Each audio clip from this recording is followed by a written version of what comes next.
Bonjour à toutes et à tous, j'espère que vous allez bien. On se retrouve pour le brief du jeudi 13 février, il est 8h11. Aujourd'hui, on va parler donc des news économiques, du ratio long and short, du funding, open interest, des liquidations. On regardera ce que font les whales en finissant par l'analyse technique de Bitcoin. Mais avant ça, on va regarder donc ce qui s'est passé hier. On a eu du mouvement. On a pris ce trade. On était rentré hier, je vous avais donné donc le plan sur lequel donc on allait tout simplement pump un peu plus haut, venir chercher cette zone-ci, donc cette zone d'order block. Le but était donc de venir chercher cette zone pour pouvoir potentiellement ouvrir un short, chose qu'on n'a pas fait, on a front run cette zone. En revanche, ce qu'on a fait, c'est qu'on a ouvert un long parfaitement donc à 94 100 dollars. En revanche, quand on a eu les chiffres sur l'inflation, donc on a eu donc, ce gros dump, on est venu liquider, on est rentré en long et j'ai décidé de sortir parce que tout simplement, je me suis dit, bon, l'inflation est haussière, en toute logique, on devrait avoir des marchés US qui chutent. Donc je n'ai pas short, mais en revanche, j'ai coupé les longues. Donc j'avais ouvert un long sur le Yo et un long sur BTC. Et donc, du coup, on a clôturé à 1,3 R. Donc je vous donnais tout directement sur le Discord, donc n'hésitez pas à le rejoindre parce que c'est 100 gratuit. Vous avez simplement à, cliquer sur le lien en description. Je vais bientôt sûrement faire un groupe privé, sur lequel on pourra discuter vraiment entre passionnés, beaucoup de façon beaucoup plus intense, sur lequel on fera des live coaching et cetera. Je pense que ça peut être une bonne idée, il y a eu énormément de demandes à ce sujet. Donc c'est pas pour, tout le monde, hein, bien sûr, il y aura toujours les vidéos gratuites, les calls gratuits, et cetera. Il y aura toujours ça, présent sur le groupe public, mais voilà, il y aura, à mon avis, une sorte d'école pour que derrière je puisse, directement transmettre toutes mes connaissances. Mais c'est pas encore d'actualité.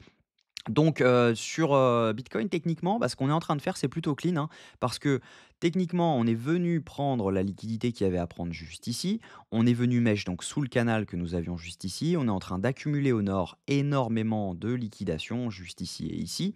Donc potentiellement, on peut avoir un rebond incessamment sous peu. Ce que je pense, c'est que là, on va encore retomber un tout petit peu. Je pense qu'on peut revenir chercher au moins cette zone des 95 600 pour derrière pouvoir potentiellement repartir et à un moment ou à un autre venir liquider tout à la hausse et faire une mèche un peu de ce type, mais complètement voilà ici. Donc je pense que ça peut être vraiment clean. En revanche, au niveau des datas, aujourd'hui, c'est un peu le flou total. Vous allez comprendre pourquoi. Donc au niveau crypto bubble, on a du vert à peu près partout. On a notamment le cake qui prend 54%. Je ne sais pas à quoi c'est dû. Il y a eu dû avoir une news ou énormément d'échanges sur PancakeSwap. Donc à voir.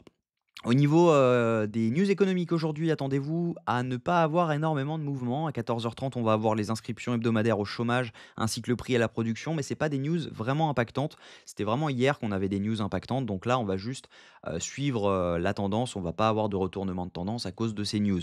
Donc attendez-vous à ne pas avoir énormément de volatilité à cause de ces news. On peut très bien en avoir, mais pas à cause des news.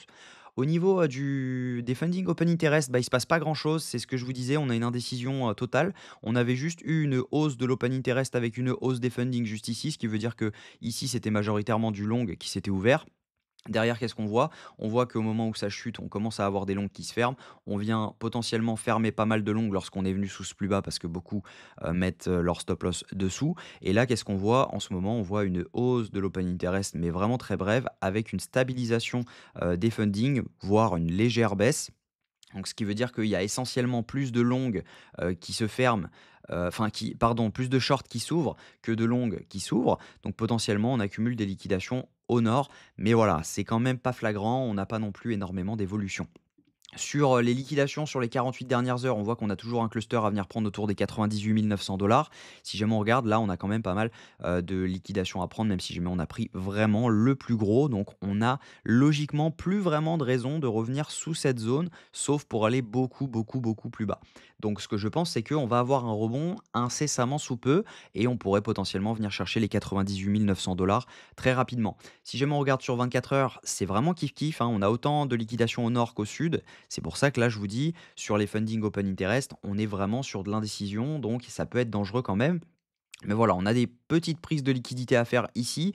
On doit maintenir donc ce plus bas, c'est ce que je vous disais. Donc en théorie, on ne devrait pas venir chercher cette zone basse. Donc en théorie, hein.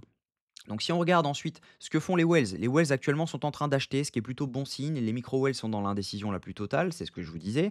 Et au niveau des retails, ils commencent à racheter donc ce dump, même si voilà, ils avaient acheté donc cette zone-ci. C'est vraiment les whales et micro-whales qui ont produit ce pump juste là. Mais voilà, pour le moment, c'est l'indécision la plus totale, que ce soit en spot comme en futur. Donc c'est là où, dans ce genre de moment, où il faut faire attention. Donc ce que je pense, c'est qu'on peut venir target potentiellement la zone OTE, donc de ce mouvement-ci. Maintenant, si jamais on regarde cette zone, on va chercher donc une entrée dans la zone OTE ou un petit peu avant si jamais on a quelque chose d'intéressant. Donc on va passer en M15 et on va regarder où est-ce qu'on a un order block qui peut être intéressant parce qu'en H1 on n'en a pas. Donc on a un order block qui se situe juste ici.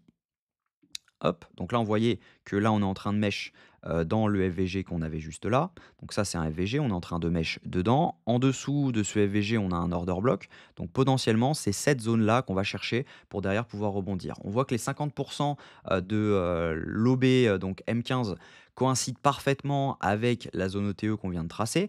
Donc cette zone, on peut l'enlever. Ça, c'est la grosse zone H4. Mais voilà, on voit que ça coïncide parfaitement avec, la zone, de la zone OTE. Donc potentiellement, on pourrait rebond autour des 95 545 dollars. Est-ce qu'on a des liquidations dans cette zone? 95 545. On voit que là, il y en a pas mal et ça pourrait être intéressant de venir les prendre pour derrière pouvoir potentiellement rebondir.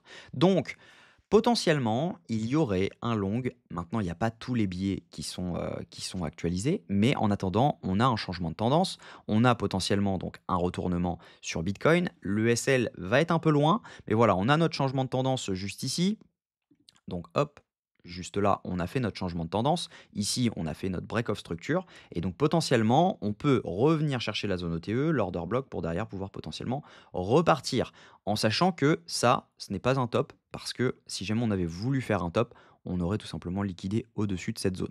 Donc potentiellement, on revient chercher cette zone incessamment sous peu. Donc voilà, je pense que pour être safe, il faut mettre son stop loss en dessous, autour des 94 000 dollars. Ça permettrait d'être safe. Mais voilà, si jamais vraiment vous voulez une meilleure entrée, il y a moyen quand même qu'on rebondisse directement dans la zone OTE et l'order block H1. Donc on peut très bien mettre son stop loss ici pour un scalp et derrière venir chercher au-dessus de ces zones. Maintenant, ce que je pense, c'est que on va break ce canal à la hausse à un moment ou à un autre. Donc je repasse en H1. Hop. À un moment ou à un autre, on va finir par break ce canal, le canal jaune que vous voyez, parce qu'en fait, on est en train d'accumuler énormément de liquidations au-dessus. Les gens sont en train de short dès qu'on va arriver au-dessus. Les gens l'ont bien vu, ce canal. Donc potentiellement, lorsqu'on va arriver au-dessus de ce canal, beaucoup de shorts vont s'ouvrir et par conséquent, on ira beaucoup plus haut. Donc, il y a, à mon avis, un monde où on vient chercher les 102 000 dollars et derrière, on repart donc complètement à la hausse. Donc, ça nous donnerait un RR de 14,5 si jamais vraiment vous voulez un trade risqué avec un gros RR. Mais voilà, le trade logique serait plutôt celui-ci, où derrière on a un RR de 4,63. Donc ça, je pense que c'est plus un trade qui pourrait passer. Maintenant, il faut avoir en tête qu'on peut être rejeté ici, et ça nous donnerait qu'un RR de 2. Donc voilà, j'espère que cette vidéo vous a plu. Si c'est le cas, je vous invite à vous abonner, à liker cette vidéo et à commenter ce que vous en pensez. N'hésitez pas à rejoindre le Discord également. On est sur 5 trades de suite qui sont passés avec des RR moyens de 3, donc plutôt intéressant. Donc n'hésitez pas à le rejoindre, c'est complètement gratuit. En tout cas, je vous souhaite une bonne journée. On se retrouve demain à la même heure. Prenez soin de vous.